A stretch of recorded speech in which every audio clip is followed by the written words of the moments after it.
നമസ്കാരം.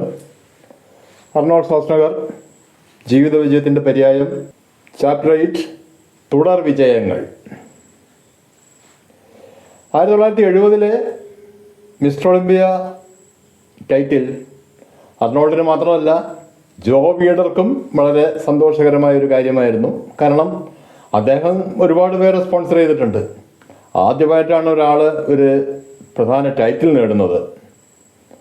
കൂട്ടത്തിൽ ഫ്രാങ്കോ കൊളംബും ജോ വീഡറിൻ്റെ പൈസ പാഴാക്കിയില്ല എന്ന് അദ്ദേഹത്തിന് മനസ്സിലായി. അദ്ദേഹം ആ മിസ്റ്റർ ഒളിമ്പിയയിൽ 3ാം സ്ഥാനം നേടി. അതിനുശേഷം ജോ വീഡറുടെ പല പ്രോഡക്ട്സിൻ്റെയും ബ്രാൻഡ് അംബാസഡറായി അദ്ദേഹം അർണോൾഡിനെ അങ്ങ് തീരുമാനിച്ചു. അത് അമേരിക്കയ്ക്കകത്ത് മാത്രമല്ല, ഇൻ്റർനാഷണൽ ലെവലിൽ. ജോ വീഡറുടെ മാർക്കറ്റിംഗ് എപ്പോഴും ഇൻ്റർനാഷണൽ ലെവലിലാണ്. അദ്ദേഹത്തിൻ്റെ മാഗസിൻസ് ആയാലും ബോഡി ബിൽഡിംഗ് എക്യുപ്മെൻറ്റ്സ് ആയാലും പ്രോട്ടീൻ സപ്ലിമെൻറ്റ്സ് ആണെങ്കിലും വൈറ്റമിൻ പ്രോഡക്ട്സ് ആണെങ്കിലും എല്ലാം ഇൻ്റർനാഷണൽ മാർക്കറ്റിംഗ് ആണ് അദ്ദേഹം. അതുകൊണ്ട് തന്നെ ലോകത്തിൻ്റെ പല ഭാഗത്തും അർണോൾഡ് അദ്ദേഹത്തിന് വേണ്ടി യാത്ര ചെയ്തു. ഓരോ സ്ഥലങ്ങളിൽ ചെല്ലും.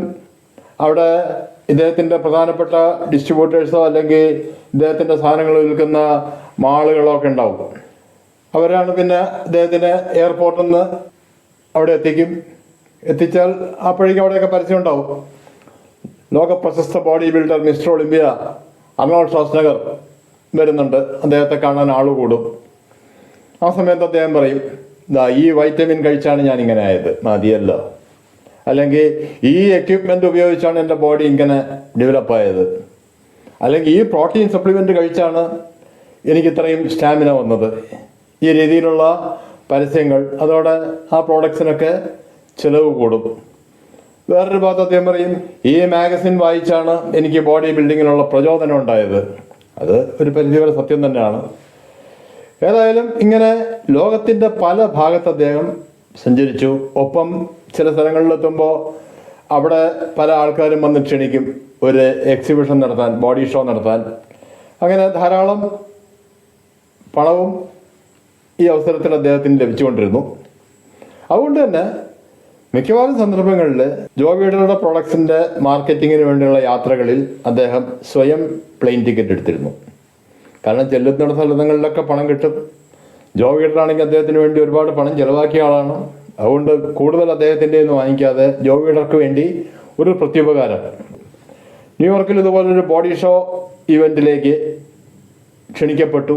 ആ സമയത്ത് ഒരു ദിവസം അദ്ദേഹം താമസിക്കുന്ന വീട്ടിൽ ഫോൺ റിങ് ചെയ്തു. ഫ്രാങ്കോ ഫോൺ അറ്റൻഡ് ചെയ്തു. അത് അദ്ദേഹത്തിൻ്റെ അമ്മയായിരുന്നു. ഒരു സങ്കടകരമായ വാർത്ത അറിയിക്കുന്നതിനാണ് വിളിച്ചത്. അദ്ദേഹത്തിൻ്റെ ജ്യേഷ്ഠൻ മെയിൻഹാർഡ് ഷ്വാസ്നഗർ ഒരു കാർ അപകടത്തിൽ കൊല്ലപ്പെട്ടിരിക്കുന്നു. ഫ്രാങ്കോ വല്ലാത്തൊരവസ്ഥയിലായി. അർണോൾഡിനെ അറിയിക്കണമോ വേണ്ടയോ എന്നൊരു തീരുമാനത്തിലെത്താൻ അദ്ദേഹത്തിന് കഴിഞ്ഞില്ല. കാരണം അർണോൾഡ് ഒരു തിരക്ക് പിടിച്ച പരിപാടിയിലാണ്. ഏതായാലും അദ്ദേഹം അർണോൾഡിനെ അറിയിച്ചില്ല. 3ാം ദിവസം അർണോൾഡ് തിരിച്ച് വീട്ടിലെത്തുമ്പോഴാണ് സംഭവം അറിയുന്നത്. അപ്പോൾ ചോദിച്ചത്, എന്തുകൊണ്ട് എന്നെ അപ്പോഴേ അറിയിച്ചില്ല? ഫ്രാങ്കോ പറഞ്ഞു, എനിക്ക് എന്ത് ചെയ്യണമെന്നൊരു പിടിയുണ്ടായിരുന്നില്ല, അറിയിക്കണോ വേണ്ടയോ. അർണോൾഡ് പറഞ്ഞു, അപ്പോഴേ അറിയിച്ചിരുന്നെങ്കിൽ ഞാൻ അവിടെ നിന്ന് പോകാമായിരുന്നു നേരെ ഓസ്ട്രിയയ്ക്ക്. ഇപ്പോഴത്തെ അവസ്ഥ എന്താണെന്ന് അറിയില്ല. അദ്ദേഹം അപ്പോൾ തന്നെ അമ്മയെ വിളിച്ചു. അമ്മ കരഞ്ഞുകൊണ്ടാണ് സംസാരിക്കുന്നത്. അമ്മ പറഞ്ഞു, സംഭവം ഈ 3 ദിവസമായിട്ടും ബോഡി ക്രിമേറ്റ് ചെയ്തിട്ടില്ല, പക്ഷേ ഈ വിളിക്കുന്ന ദിവസം ക്രിമേഷൻ നടക്കുകയാണ്. അർണോൾഡ് പറഞ്ഞു, എന്നാൽ ഞാൻ ഉടനെ പുറപ്പെടാം. അപ്പോൾ അമ്മ പറഞ്ഞു, ഇനിയിപ്പോൾ നീ ഉടനെ പുറപ്പെട്ടിട്ട് കാര്യം ഉണ്ടാവും തോന്നുന്നില്ല. കാരണം ഒന്നാമത് യൂറോപ്പും US-ഉം തമ്മിൽ ടൈം ഡിഫറൻസ് ഉണ്ട്. അതുകൊണ്ട് തന്നെ അവിടെ വൈകുന്നേരം ആകുമ്പോൾ ഇവിടെ നേരം വെളുത്തിട്ടേ ഉണ്ടാവുള്ളൂ. ഏകദേശം 9 മണിക്കൂർ ടൈം വ്യത്യാസമുണ്ട്. സ്വാഭാവികമായിട്ടും ഇദ്ദേഹം അവിടെ എത്തുമ്പോഴേക്കും എല്ലാം കഴിഞ്ഞിരിക്കും. കാരണം ഒരു ദിവസമേ മാറിപ്പോകും. പിന്നെ അദ്ദേഹം അങ്ങോട്ട് പോയില്ല. ഏതാനും ദിവസങ്ങൾ കഴിഞ്ഞ് വീണ്ടും അമ്മയെ വിളിച്ചു. അപ്പോൾ അമ്മ ഒന്ന് ശാന്തമായിരുന്നു. അമ്മ കാര്യങ്ങളൊക്കെ അപ്പോഴാണ് വിശദമായിട്ട് പറയുന്നത്. ഈ മെയിൻഹാർഡ് പഠനത്തിന് ശേഷം അർണോൾഡിനെ പോലെ തന്നെ 1 വർഷം മിലിറ്ററി സേവനം അനുഷ്ഠിച്ചു. പിന്നെ ഈ ഡ്രൈവർ അല്ലാത്തതുകൊണ്ട് 1 വർഷം വേണ്ട 9 മാസത്തെ ട്രെയിനിങ്. അത് കഴിഞ്ഞ് അദ്ദേഹം കുറച്ചു കാലം മ്യൂണിക്കിൽ തന്നെ ഒരു കമ്പനിയിൽ വർക്ക് ചെയ്തിരുന്നു. പിന്നീട് ഓസ്ട്രിയയിലെ കിസ് ബുഹൽ എന്ന ഒരു സിറ്റിയിൽ ജോലി കിട്ടി. അവിടെ താമസിച്ച് ജോലി ചെയ്ത് വരവെ ഒരു പെൺകുട്ടിയായിട്ട് ഇഷ്ടത്തിലായി. പേര് എറീക്ക നാപ്പ്. അവർ വിവാഹം കഴിച്ചില്ലെങ്കിലും ഒരു ലിവിങ് ടുഗദർ രീതിയിൽ ഒന്നിച്ച് താമസിച്ചു. ഒരു മകനും ഉണ്ടായി. പേര് പാട്രിക്. ഒരു ദിവസം മെയിൻഹാർഡ് അമിതമായി മദ്യപിച്ച് വാഹനം ഓടിച്ച് അതിൻ്റെ ഫലമായുണ്ടായ ആക്സിഡൻറ്റിലാണ് അദ്ദേഹം മരിക്കുന്നത്. അർണോൾഡ് അമ്മയെ ഒരുപാട് സമാധാനിപ്പിച്ചു. പക്ഷേ പിന്നെ അദ്ദേഹം അതിനുവേണ്ടി അങ്ങോട്ട് പോയില്ല. കാരണം ഒന്നാമത് ഏട്ടൻ്റെ ബോഡി കാണാൻ പറ്റില്ല. പിന്നെ നമ്മൾ നേരത്തെ മനസ്സിലാക്കിയ ഒരു കാര്യമുണ്ട്, ഒരു ടീനേജ് കാലങ്ങൾ തൊട്ട് രണ്ടുപേരും അത്ര അടുപ്പത്തിലല്ല. എന്നാലും കുട്ടിക്കാലത്തെ ഓർമ്മകൾ കുറച്ച് വിഷമമൊക്കെ ഉണ്ടാക്കുന്നുണ്ട്. ആ വിഷമം മാറ്റുന്നതിനായിട്ട് അദ്ദേഹം പഠനത്തിൽ കൂടുതൽ ശ്രദ്ധ കേന്ദ്രീകരിക്കാൻ തുടങ്ങി. ഇംഗ്ലീഷ് പഠിക്കാൻ നേരത്തെ സാന്റാ മോണിക്ക കോളേജിൽ ചേർന്ന കാര്യം നമുക്കറിയാം. ഇപ്പോഴാണെങ്കിൽ അവിടെ വളരെ പ്രശസ്തനാണ്. പഠിപ്പിക്കുന്നവർക്കും സഹപാഠികൾക്കും എല്ലാം അറിയാം. ഒരു വേൾഡ് ക്ലാസ് ബോഡി ബിൽഡിംഗ് ചാമ്പ്യനാണ് അവരുടെ ഇടയിൽ ഇരിക്കുന്നത് എന്നവർക്കറിയാം. ഒരു ദിവസം അദ്ദേഹത്തിൻ്റെ ഇംഗ്ലീഷ് പഠിപ്പിക്കുന്ന അധ്യാപകൻ പ്രത്യേകം വിളിച്ചു ചോദിച്ചു, എന്താണ് ഫ്യൂച്ചർ പ്ലാൻ? അദ്ദേഹം പറഞ്ഞു, ബിസിനസ് ചെയ്യണം, തൽക്കാലം അതാണ് പ്ലാൻ. കൂടുതൽ ധനം സമ്പാദിക്കണം. കാരണം ജീവിക്കണമെങ്കിൽ നമുക്ക് അത് തന്നെ വേണമല്ലോ. എന്തൊക്കെ ആദർശം പറഞ്ഞാലും എന്തൊക്കെ ചെയ്താലും പണമില്ലാതെ ജീവിക്കാൻ പറ്റില്ല. ആ അധ്യാപകൻ അദ്ദേഹത്തെ ആ കോളേജിൻ്റെ കൗൺസിലർ എടുത്ത് കൊണ്ടുപോയി. കൗൺസിലർ അദ്ദേഹത്തിനോട് വിശദമായി സംസാരിച്ചു. അദ്ദേഹത്തിൻ്റെ ഐഡിയകളെല്ലാം ആ മനുഷ്യനോട് വിവരിച്ചു. അപ്പോൾ കൗൺസിലർ പറഞ്ഞു, എന്തായാലും ബിസിനസ്സാണ് ഉദ്ദേശമെങ്കിൽ നിങ്ങളിങ്ങനെ ഇംഗ്ലീഷ് മാത്രം പഠിച്ചാൽ പോരാ, ഇവിടെ ബിസിനസ്സിൻ്റെ കോഴ്സുകളുണ്ട്, അത് പഠിക്കണം. അങ്ങനെ ഏകദേശം ഒരു 10ഓളം കോഴ്സുകൾ പഠിക്കാൻ അദ്ദേഹം ഉപദേശിച്ചു. അതിലൊരുപാട് സബ്ജക്റ്റുകളുണ്ട്. ഹിസ്റ്ററി ഉണ്ട്, business administration, accounting, marketing, economics, management, ഇങ്ങനെ ഏകദേശം 10ഓളം സബ്ജക്റ്റുകൾ. കൂടാതെ ഒരു കാര്യം കൂടി പറഞ്ഞു, ഇതെല്ലാം പഠിക്കുമ്പോൾ കൂട്ടത്തിൽ മാത്സും കൂടി പഠിക്കണം. സോ ഇംഗ്ലീഷും മാത്സും പിന്നെ ഈ സബ്ജക്റ്റുകൾ മൊത്തം 12 സബ്ജക്റ്റുകൾ. കൂടുതൽ ചർച്ചകൾ നടന്നപ്പോഴാണ് ഒരു കാര്യം മനസ്സിലായത്, അർണോൾഡിന് അത്രയും സബ്ജക്റ്റുകൾ അവിടെ പഠിക്കാൻ പറ്റില്ല. കാരണം അർണോൾഡ് സ്റ്റുഡൻറ്റ് വിസയിൽ അവിടെ ചെന്ന ആളല്ല, വർക്കിംഗ് വിസയിൽ ചെന്ന ആളാണ്. വർക്കിംഗ് വിസയിൽ ചെന്ന ഒരാൾക്ക് ഇൻസ്റ്റിറ്റ്യൂഷൻസിൽ പാർട്ട് ടൈം കോഴ്സ് മാത്രമേ പഠിക്കാൻ പറ്റുള്ളൂ. പാർട്ട് ടൈം കോഴ്സിൽ ഒരു ദിവസം 2 മണിക്കൂറിൽ കൂടുതൽ ക്ലാസ് അറ്റൻഡ് ചെയ്യാൻ പറ്റില്ല. 4 സബ്ജക്റ്റിൽ കൂടുതൽ പഠിക്കാൻ പറ്റില്ല. അന്നത്തെ നിയമമാണ്, ഇന്ന് മാറ്റമുണ്ടോ എന്നറിയില്ല. അതിന് ഈ കൗൺസിലർ തന്നെ ഒരു വഴി പറഞ്ഞു കൊടുത്തു.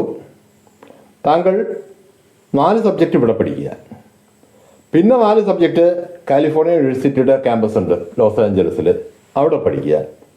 പിന്നെ 4 subject west college of Los Angeles എന്നൊരു കോളേജ് അവിടെ ഉണ്ട്, അവിടെ പഠിക്കുക. അങ്ങനെ ഈ 12 സബ്ജക്റ്റ് 3 ഇൻസ്റ്റിറ്റ്യൂട്ടിലായിട്ട് പഠിക്കുക. പക്ഷേ ഒരു പ്രശ്നമുണ്ട്, ഈ 12 സബ്ജക്റ്റ് ഒരു സ്ഥലത്ത് പഠിച്ചാൽ താങ്കൾക്ക് ഒരു ഡിഗ്രി കിട്ടും. പക്ഷേ 3 സ്ഥലങ്ങളിലായിട്ട് പഠിക്കുമ്പോൾ അത് കിട്ടില്ല. അപ്പോൾ അർണോൾഡ് പറഞ്ഞു, എനിക്ക് പഠിക്കുക എന്നുള്ളതാണ് മുഖ്യം, ഡിഗ്രി എനിക്കൊരു വിഷയമുള്ള കാര്യമല്ല. ഒരു ഡിഗ്രി കൊണ്ട് എനിക്കിവിടെ പ്രത്യേകിച്ച് ഒരു കാര്യമില്ല. ശരിയാണല്ലോ, കാര്യങ്ങൾ അറിയണം വേണ്ട. അല്ലാതെ ഇന്നത്തെ ഇവിടെ പലരെയും കാണുമ്പോൾ കാണാം, കയ്യിൽ കടലാസൊക്കെ പിടിച്ചോണ്ടിരിക്കുന്നുണ്ടാവും, പഠിച്ച കാര്യങ്ങളൊന്നും തലയ്ക്കകത്ത് കാണില്ല. ആ രീതിയിലുള്ള ഒരവസ്ഥയല്ല അർണോൾഡ് ഉദ്ദേശിക്കുന്നത്. അക്കൗണ്ടിങ് പഠിക്കുമ്പോഴാണ് അദ്ദേഹം ജീവിതത്തിൽ ആദ്യമായിട്ട് കമ്പ്യൂട്ടർ ഉപയോഗിക്കുന്നത്. അമേരിക്കയിലൊക്കെ ആ കാലഘട്ടത്തിൽ 1970 കമ്പ്യൂട്ടറുകൾ ആരംഭിച്ച സമയമാണ്. അപ്പോൾ പഠനാവശ്യത്തിന് കമ്പ്യൂട്ടറുകൾ ഉപയോഗിച്ചിരുന്നു. ഇന്ന് നമ്മൾ കാണുന്ന കമ്പ്യൂട്ടർ എന്നുള്ള സങ്കല്പം വേണ്ട. ഒരു മേശപ്പുറം നിറഞ്ഞിരിക്കുന്ന IBM എന്ന കമ്പനിയുടെ വലിയ കമ്പ്യൂട്ടേഴ്സ്, അതിൽ സ്റ്റോറേജിന് ഇന്നത്തെ പോലെ പെൻഡ്രൈവോ അത്തരം സാധനങ്ങളോ അല്ല. അന്ന് പഞ്ച് കാർഡ് എന്ന് പറയുന്നൊരു സംവിധാനവും പിന്നെ നമ്മുടെ കാസറ്റ് പോലത്തെ ചില ടേപ്പുകളും ഇതൊക്കെ ഉപയോഗിച്ചായിരുന്നു ഡാറ്റ സ്റ്റോറേജ്. ഇത് പറയുമ്പോൾ ഒരു പഴയ ഓർമ്മ വരികയാണ്. 2014 പാലക്കാട് ജില്ലാ എംപ്ലോയ്മെൻറ്റ് എക്സ്ചേഞ്ചിൽ ഒരു ഉദ്ഘാടന പരിപാടിക്ക് വന്ന അന്നത്തെ തൊഴിൽ വകുപ്പ് മന്ത്രി ശ്രീ ഷിബു ബേബി ജോൺ പറഞ്ഞൊരു കാര്യം. അദ്ദേഹം ബിടെക് കോഴ്സിന് പഠിക്കുന്ന കാലത്ത് 1986 അദ്ദേഹത്തിൻ്റെ കോളേജിൽ ഒരു റൂം സ്ഥിരം അടച്ചിട്ടിരിക്കും. പുറത്തൊരു ബോർഡ് മാത്രമുണ്ട്, കമ്പ്യൂട്ടർ ലാബ്. ഒരാരും ഒന്ന് കമ്പ്യൂട്ടർ എന്താണെന്ന് കണ്ടിട്ടേ ഇല്ല. ഒരു ദിവസം അദ്ദേഹത്തിൻ്റെ ഒരു അധ്യാപകൻ പറഞ്ഞു, നാളെ നമുക്ക് കമ്പ്യൂട്ടർ കാണാം, പഠിക്കാമെന്നല്ല കാണാം. അങ്ങനെ പിറ്റേ ദിവസം ആ അധ്യാപകൻ്റെ നേതൃത്വത്തിൽ ആ ക്ലാസ്സിലെ വിദ്യാർത്ഥികൾ, ഇദ്ദേഹം മിനിസ്റ്റർ അടക്കം അവിടെ ചെന്നു. അധ്യാപകൻ ആ റൂം തുറന്നു. അതിൻ്റെ അകത്ത് ആ റൂം നിറഞ്ഞങ്ങനെ ഇരിക്കുകയാണ് അത്ര ഒരു കമ്പ്യൂട്ടർ. ഇന്ന് നമ്മുടെ എല്ലാം പോക്കറ്റിൽ കിടക്കുകയാണ് കമ്പ്യൂട്ടർ. നമ്മളൊന്ന് ഉപയോഗിക്കുന്ന ഓരോ സ്മാർട്ട് ഫോണും ഓരോ കമ്പ്യൂട്ടർ തന്നെയാണ്. ആ ലെവലിലേക്ക് ടെക്നോളജി വളർന്നു. ബിസിനസ് ക്ലാസ്സിൽ അദ്ദേഹത്തെ പഠിപ്പിച്ചിരുന്ന ഒരു അധ്യാപകൻ അവർക്ക് രസകരമായ ഒരു പഠന രീതി അവലംബിച്ചിരുന്നു. ആഴ്ചയിൽ ഒരു ദിവസം അന്നത്തെ ന്യൂസ് പേപ്പറിൻ്റെ ബിസിനസ് പേജിൽ വരുന്ന ഒരു ന്യൂസ് അവിടെ ചർച്ച ചെയ്യും. ഫോർ എക്സാമ്പിൾ, അന്ന് വളർന്നുകൊണ്ടിരിക്കുന്ന ഒരു വ്യാവസായിക ശക്തിയാണ് ജപ്പാൻ ഇന്നും. അന്നത്തെ ഒരു ന്യൂസ് പേപ്പറിലെ ബിസിനസ് പേജിലെ മെയിൻ ഹെഡിങ് ഇതായിരുന്നു: അമേരിക്കയിൽ നിന്ന് ഒരു പഴയ സ്റ്റീൽ ഫാക്ടറി ജപ്പാൻ വിലയ്ക്ക് വാങ്ങി അത് ജപ്പാനിൽ കൊണ്ട് ഇൻസ്റ്റാൾ ചെയ്ത് അവിടെ സ്റ്റീൽ ഉൽപ്പാദിപ്പിച്ച് അമേരിക്കയിൽ ലഭ്യമായതിനേക്കാൾ കുറഞ്ഞ വിലയിൽ സ്റ്റീല് അമേരിക്കയിലേക്ക് ജപ്പാൻ സപ്ലൈ ചെയ്യുന്നു. അങ്ങനെ അതായത് ഈ ലോകത്ത് നടക്കുന്ന ബിസിനസ്സുമായിട്ട് ബന്ധപ്പെട്ട കാര്യങ്ങൾ, അല്ലാതെ കുറേ ടെക്സ്റ്റ് ബുക്കിലുള്ള വിശേഷങ്ങൾ മാത്രമല്ല, നല്ല പല യൂണിവേഴ്സിറ്റികളിലും പഠന രീതി. എന്താണ് ഇവിടെ സംഭവിച്ചുകൊണ്ടിരിക്കുന്നത്, ആനുകാലികമായ മാറ്റങ്ങൾ എന്താണ് ഇതൊക്കെ മനസ്സിലല്ലാതെ 30 കൊല്ലം മുമ്പ് പ്രിന്റ് ചെയ്ത ഒരു ടെക്സ്റ്റ് ബുക്കിലെ കാര്യം പഠിച്ച് ഇന്ന് ഇറങ്ങിയിട്ട് ഒന്നും സംഭവിക്കാൻ പോകുന്നില്ല. നമ്മൾ ഓരോ സ്ഥലത്ത് ജോലി ചെയ്യാൻ പോകുമ്പോഴാണ് പിന്നെ പുതിയ കാര്യങ്ങൾ പഠിക്കുന്നത്. ഒരു രസകരമായ പുതിയ അധ്യായം ജീവിതത്തിൽ ആരംഭിക്കുന്നത് ഒരു പ്രണയം. ആ കോളേജിൽ തന്നെ പഠിച്ചിരുന്ന ബാർബറ ഔട്ട്ലാൻഡ് എന്ന ഒരു പെൺകുട്ടി, അവർ 1969 പരിചയപ്പെട്ടിട്ടുണ്ട്. അർണോൾഡ് ആ സ്ഥലത്തെത്തിയ കാലത്ത് ഒരു ഹോട്ടലിൽ വെച്ച് അവർ പരിചയപ്പെട്ടു. ആ കുട്ടി അന്ന് അവിടെ പാർട്ട് ടൈം ജോലിയായിട്ട് വെയിറ്റ്രസ്സായിട്ട് വർക്ക് ചെയ്യായിരുന്നു. കാരണം അവിടെയൊക്കെ റെഗുലർ സ്റ്റഡിക്ക് ഹയർ സ്റ്റഡീസിനൊക്കെ അത് നിർബന്ധമാണ്. നമ്മൾ ഇൻട്രൊഡക്ഷനിൽ പറഞ്ഞ കാര്യമാണ്. അതും ഈ പറഞ്ഞ രീതിയിൽ ഒരു പേഴ്സണാലിറ്റി ഡെവലപ്മെൻറ്റ് ഭാഗമാണ്. വെറുതെ പുസ്തകം മാത്രം വായിച്ചൊരു മൂലയ്ക്ക് ഇരുന്നാൽ പോരാ, ലോകത്തിനോട് ഇടപഴകാൻ പഠിക്കണം. എന്നാൽ മാത്രമേ ജീവിതം മുന്നേറുള്ളൂ. അന്ന് പരിചയപ്പെട്ടാണ്, പിന്നെ ഈ കോളേജിൽ വെച്ച് വീണ്ടും കാണുകയാണ്. അങ്ങനെ അവർ തമ്മിൽ ഒരു അഫെയർ സ്റ്റാർട്ട് ചെയ്തു. അപ്പോൾ അർണോൾഡൻ എന്ന് പറഞ്ഞാൽ പെൺകുട്ടികളിങ്ങനെ സ്ഥിരം ചുറ്റും കൂടുന്ന ഒരാളാണ്. കാരണം ഒരുപാട് ആരാധകരുള്ളതാണല്ലോ. രസകരമായ പല അനുഭവങ്ങളും അദ്ദേഹത്തിനുണ്ട്. ആരാധന മൂത്ത് ചിലരൊക്കെ ബാക്ക് സ്റ്റേജിൽ ചെല്ലും ദേഹത്ത് എണ്ണ വെച്ച് കൊടുക്കാൻ. ഓരോ കോമ്പറ്റീഷന് മുമ്പായിട്ട് എണ്ണ വെച്ച് കൊടുക്കാൻ വരെ പെൺകുട്ടികൾ മത്സരമാണ്. പക്ഷേ അവരൊക്കെ ഇന്ന് വരും നാളെ പോവും. ഇതങ്ങനെയല്ല. ഇന്ന് കണ്ട ഒരാളെ നാളെയും കാണണം എന്നൊരാഗ്രഹം. തിരിച്ചും അങ്ങനെ ആ ബന്ധം കുറച്ചു കാലം മുന്നോട്ട് പോയി. ആ ലേഡി ഇംഗ്ലീഷായിരുന്നു അവരുടെ മെയിൻ സബ്ജക്റ്റ്.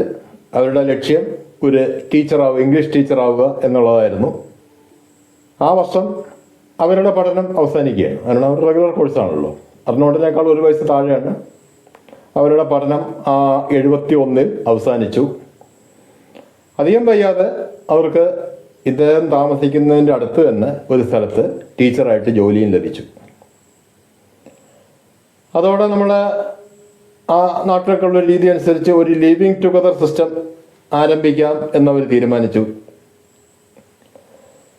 ബാർബറ ഒരു ദിവസം അർണോൾഡിനെ ഫോൺ ചെയ്ത് പറഞ്ഞു, എനിക്ക് നിങ്ങളുടെ വീട്ടിൻ്റെ അടുത്ത് ജോലി ചെയ്തിട്ടുണ്ട്, അപ്പോൾ ഞാൻ ഇനി അങ്ങോട്ട് വരികയാണ്, നമുക്ക് ഒന്നിച്ച് താമസിച്ചാലോ? അർണോൾഡിന് സമ്മതം. അപ്പോൾ കൂടെ ഒരാളുണ്ട്, ഫ്രാങ്കോ കൊളംബോ. അദ്ദേഹം ആ സമയത്ത് ഇതുപോലെ തന്നെ അർണോൾഡിനെ പോലെ അല്ല, മറ്റൊരു കോഴ്സ് കംപ്ലീറ്റ് ആക്കി അതിൻ്റേതായിട്ടുള്ള ഒരു പ്രൊഫഷൻ ആരംഭിക്കാൻ നിൽക്കുകയാണ്. കിറോപ്രാക്ടർ എന്നൊരു പ്രൊഫഷൻ, ഏകദേശം നമ്മുടെ ഫിസിയോതെറാപ്പിസ്റ്റ് എന്ന് പറയുന്നതിൻ്റെ ഒരു രൂപം. അത്തരം ഒരു കോഴ്സ് ഇതിനിടയിൽ ഫ്രാങ്കോ പഠിച്ച് സർട്ടിഫിക്കറ്റ് നേടിക്കഴിഞ്ഞിരുന്നു. അതിനുള്ള ബാക്കി രജിസ്ട്രേഷൻ എല്ലാം കഴിഞ്ഞ് അദ്ദേഹം അവിടെ കുറച്ച് ദൂരം ഒരു സ്ഥലത്ത് ഒരു ക്ലിനിക്ക് പോലെ സ്റ്റാർട്ട് ചെയ്തു. അതിൻ്റെ അടുത്ത് തന്നെ ഒരു വീടും റെഡിയാക്കി. അദ്ദേഹത്തിനും ഇതേപോലൊരു അഫെയർ ഇതിൻ്റെ ഇടയിൽ സംഭവിച്ചിട്ടുണ്ട്, അനീറ്റ എന്നൊരു ലേഡി. അങ്ങനെ അദ്ദേഹം ആ വീട്ടിലേക്ക് താമസം മാറ്റി. ഇവിടെ ബാർബറയും അർണോൾഡും ഒന്നിച്ച് താമസമാക്കി. ആ വർഷത്തെ ക്രിസ്മസിന് അവരൊന്നിച്ച് ബാർബറയുടെ വീട്ടിൽ പോയി. അപ്പോൾ അർണോൾഡിന് ലേശം പേടിയുണ്ട്, ലിവിങ് ടുഗദറൊക്കെ ആയിട്ട് പോവുകയാണ്, ഫോർമലി മാരേജ് കഴിഞ്ഞിട്ടില്ല, എന്ത് സംഭവിക്കും? ഒന്നും സംഭവിക്കാനില്ല. ആ വീട്ടുകാരെല്ലാവരും വളരെ സ്നേഹത്തോടെ അദ്ദേഹത്തെ വെൽക്കം ചെയ്തു. ആ വീട്ടിലെല്ലാവരും അദ്ദേഹത്തിന് ഓരോ ക്രിസ്മസ് ഗിഫ്റ്റ് കൊടുത്തു. വളരെ സന്തോഷകരമായി ആ ഒരു ക്രിസ്മസ് വെക്കേഷൻ കഴിഞ്ഞുപോയി. പഠനത്തിൽ പല സഹായങ്ങളും ബാർബറ അർണോൾഡ് ചെയ്തിരുന്നു. കാരണം ഇംഗ്ലീഷിൽ ഗ്രാജുവേഷൻ നേടി ടീച്ചറായിട്ട് വർക്ക് ചെയ്യുന്ന ഒരു ആളാണ്.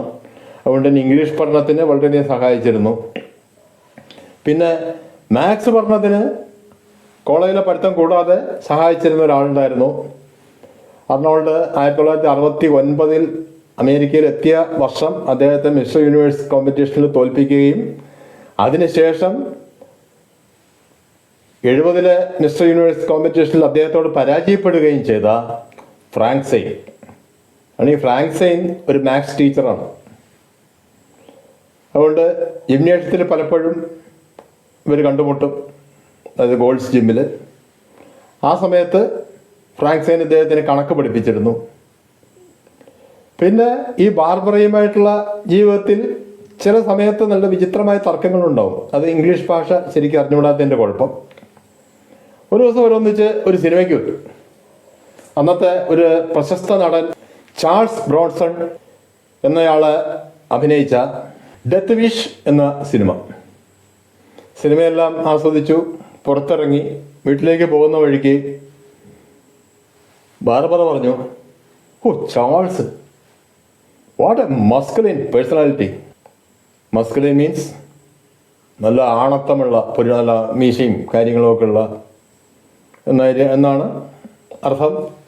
അർണോൾഡ് മനസ്സിലാക്കിയത് മസ്കുലാർ, നല്ല മസിലുള്ള ആള് എന്നാണ് മനസ്സിലാക്കിയത്. അപ്പോൾ ഈ ചാൾസ് എന്ന് പറഞ്ഞാൽ അത്ര വലിയ മസ്കുലാർ അല്ല, മസ്കുലൈനാണ്. ഉടനെ അർണോൾഡ് പറഞ്ഞു, പിന്നെ ഞാനാണ് ലോകത്തെ ഏറ്റവും ആ പറഞ്ഞ ആള്. മസ്കുലർ എന്നാണ് ഉദ്ദേശിക്കുന്നത്. അത് പക്ഷെ ബാർബറയ്ക്ക് മനസ്സിലായി. ബാർബറ പറഞ്ഞു, ഞാൻ ഉദ്ദേശിച്ചതല്ല, അദ്ദേഹം മസ്കുലൈനാണ്, നിങ്ങൾ മസ്കുലറാണ്. അങ്ങനെയല്ല, എല്ലാം ഞാൻ തന്നെ. വീടെത്തുന്നത് വരെ അവർ തർക്കിച്ചുകൊണ്ടിരുന്നു.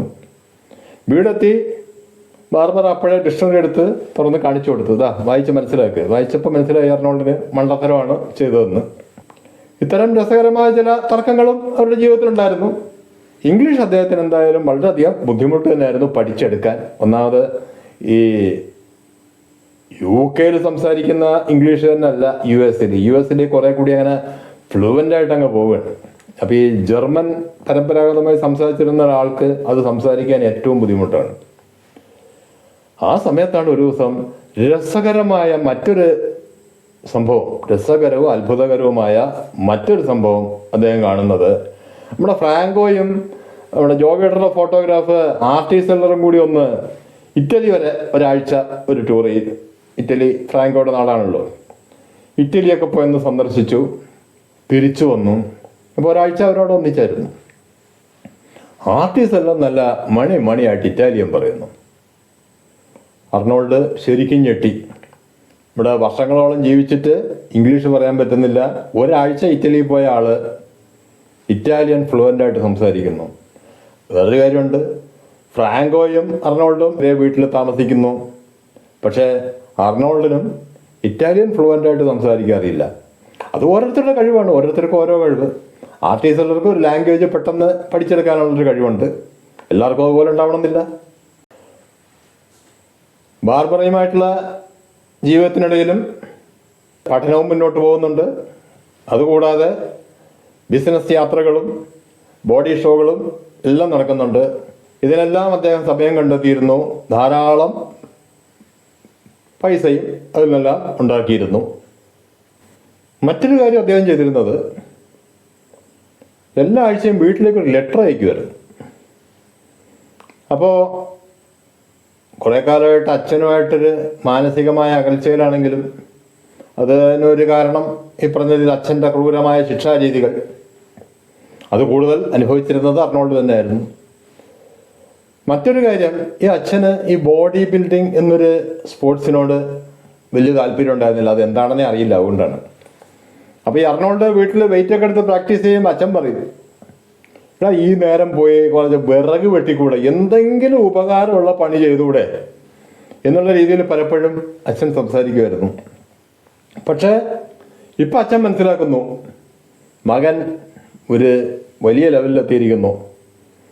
അച്ഛൻ്റെയൊക്കെ സ്വപ്നം അദ്ദേഹത്തെ പോലെ മിലിറ്ററി ട്രെയിനിങ് കഴിഞ്ഞ് വന്ന് ഒരു പോലീസ് ഓഫീസറായി വീട്ടിൽ അച്ഛനെ അമ്മയൊക്കെ നോക്കി മകൻ അങ്ങനെ ഇരിക്കും എന്നായിരുന്നൊരു പ്രതീക്ഷ. അതെല്ലാം അസ്ഥാനത്തായി. അച്ഛൻ്റെ ആ പ്രതീക്ഷകളൊന്നും നടന്നില്ല. ഇത് അതിനേക്കാളൊക്കെ വളരെ വളരെ ഉയരത്തിൽ മകൻ എത്തിയിരിക്കുന്നു എന്ന് അച്ഛന് ഒരു ഐഡിയ വന്നു തുടങ്ങി. പക്ഷെ അപ്പോഴും അച്ഛൻ ആ പഴയ ചില സ്നേഹവാത്സല്യങ്ങൾ വീണ്ടും കാണിക്കാൻ തുടങ്ങി. സ്കൂളിലൊക്കെ പഠിച്ചിരുന്ന കാലത്ത് നമുക്കറിയാം, ഹോംവർക്കെല്ലാം ചെയ്യുമ്പോൾ തെറ്റുകളുണ്ടെങ്കിൽ പറഞ്ഞു കൊടുക്കുമായിരുന്നു. അർണോൾഡ് ഒരു ലെറ്റർ അയച്ചാൽ അപ്പോഴേക്കും ജർമ്മനൊക്കെ ടച്ച് വിട്ടു. ഇവിടെ ഇംഗ്ലീഷ് പഠിച്ചുകൊണ്ടിരിക്കുകയാണല്ലോ. ജർമ്മൻ പിന്നെ കൂടുതൽ അദ്ദേഹം ഉപയോഗിക്കുന്നില്ല. ഈ വീട്ടിലേക്ക് ലെറ്റർ അയക്കാൻ മാത്രമാണ് ജർമ്മൻ്റെ ആവശ്യം. പല സ്പെല്ലിംഗ് മിസ്റ്റേക്സും വരും. അച്ഛൻ ഈ മറുപടി അയക്കുന്നതിനോടൊപ്പം ഇദ്ദേഹം അയച്ച ലെറ്ററിലെ സ്പെല്ലിംഗ് മിസ്റ്റേക്സ് മുഴുവൻ റെഡിക്ക് കൊണ്ട് കറക്റ്റ് ചെയ്ത് ആ ലെറ്ററും തിരിച്ചയക്കുമായിരുന്നു.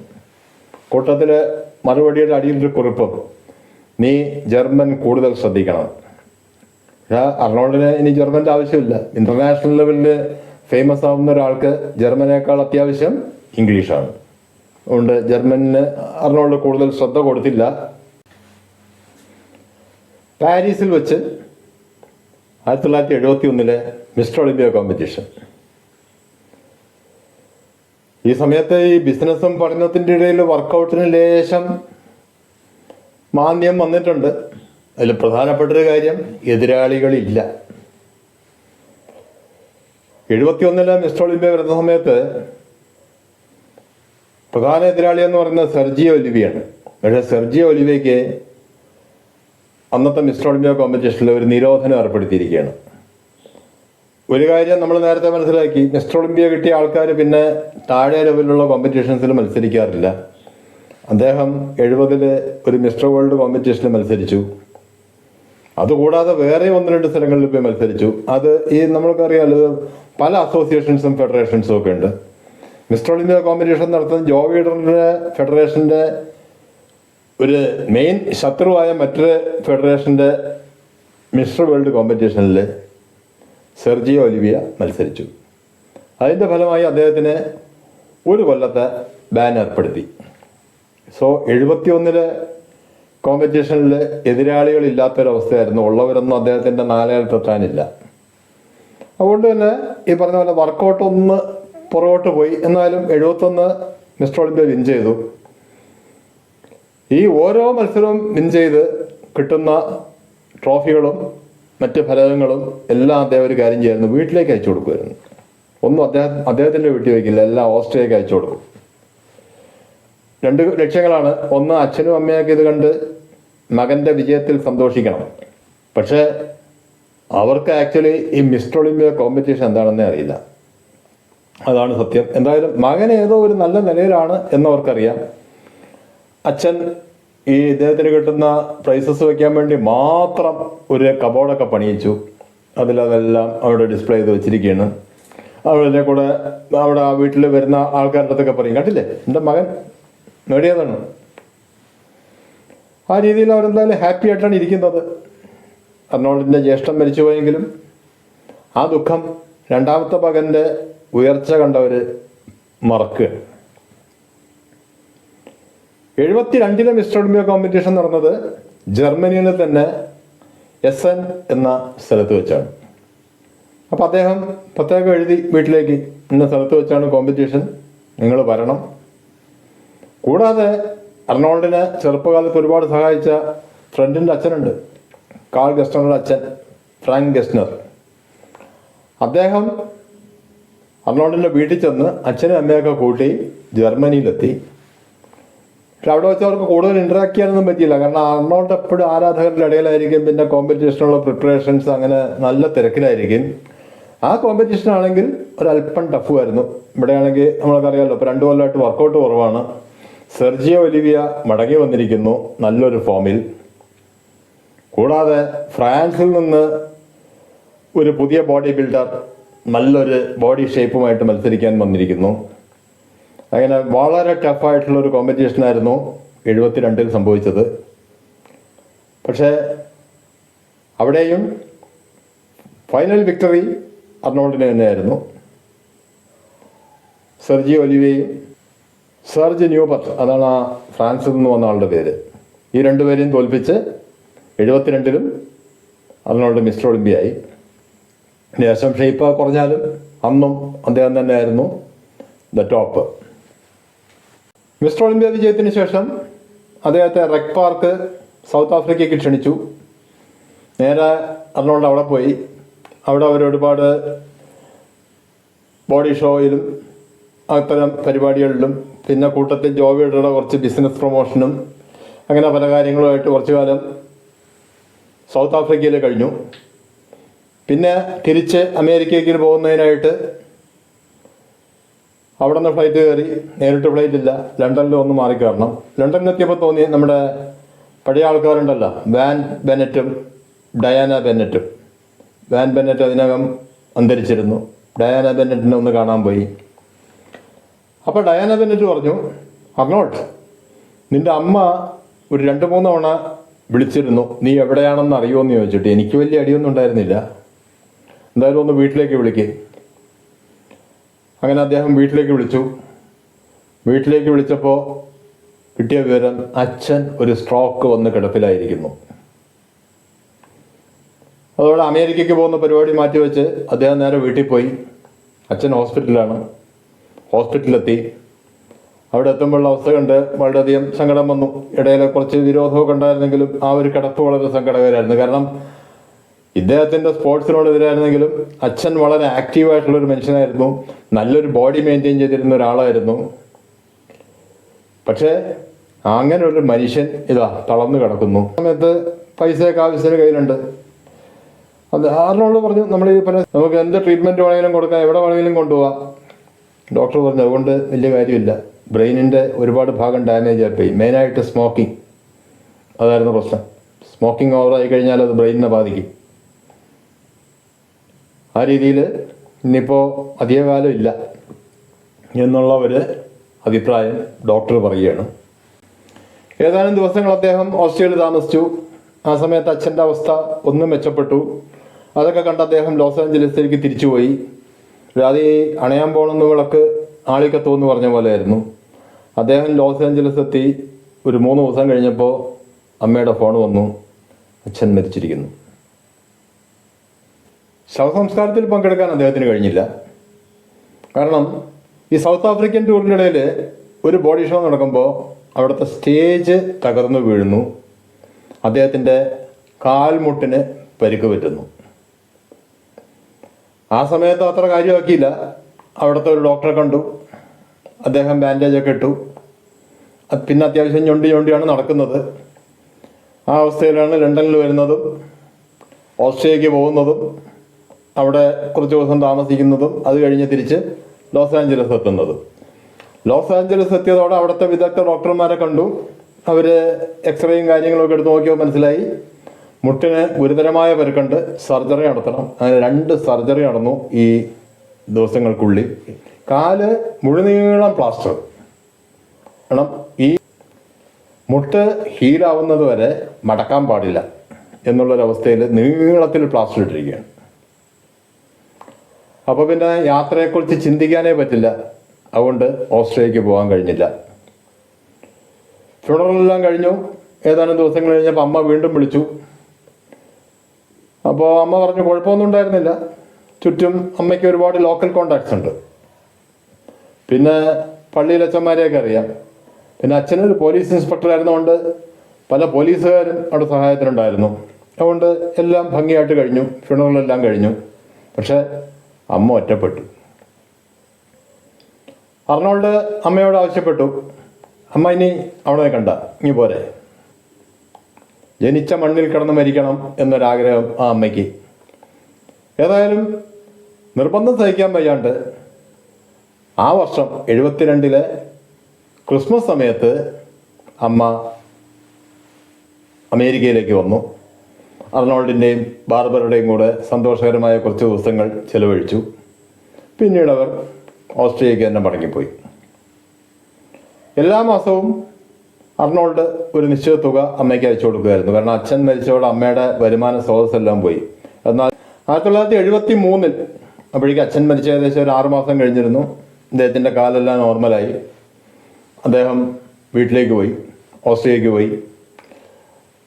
അവിടുത്തെ അവിടെ അമ്മയെയും മറ്റ് പല ബന്ധുക്കളെയും സന്ദർശിച്ചു. കൂട്ടത്തിൽ ജ്യേഷ്ഠൻ്റെ ഭാര്യ എന്ന് പറയാൻ പറ്റില്ല, ഫോമലി കല്യാണം കഴിച്ചതല്ല, എന്തായാലും അവരെയും ജ്യേഷ്ഠൻ്റെ മകനെയും സന്ദർശിച്ചു. അപ്പോഴേക്കും ആ സ്ത്രീ മറ്റൊരാൾ വിവാഹം കഴിച്ചിരുന്നു. അയാളുടെയും 2ാം വിവാഹമായിരുന്നു. അങ്ങനെ അവരൊന്നിച്ച് താമസിക്കുന്നു. എന്തായാലും ഈ മകനെ അദ്ദേഹം കാര്യമായിട്ട് നോക്കിയിരുന്നു. ഇന്നിവിടെ നമ്മൾ കാണുന്ന പോലെ മകൻ ഒരു ശല്യമാണ്, തല്ലിക്കൊന്നേക്കാം എന്നുള്ള ചിന്തയൊന്നും അന്ന് അവർക്കുണ്ടായിരുന്നില്ല. അങ്ങനെ അർണോൾഡ് ആദ്യമായിട്ടാണ് ആ കുട്ടിയെ കാണുന്നത്. അവനോട് കുറച്ചു നേരം സംസാരിച്ചു. അവനൊരു ഓഫറും കൊടുത്തു, നീ നല്ല രീതിയിൽ സ്കൂൾ ഫൈനൽ കംപ്ലീറ്റ് ചെയ്താൽ നിന്നെ ഞാൻ അമേരിക്കയ്ക്ക് കൊണ്ടുപോകും.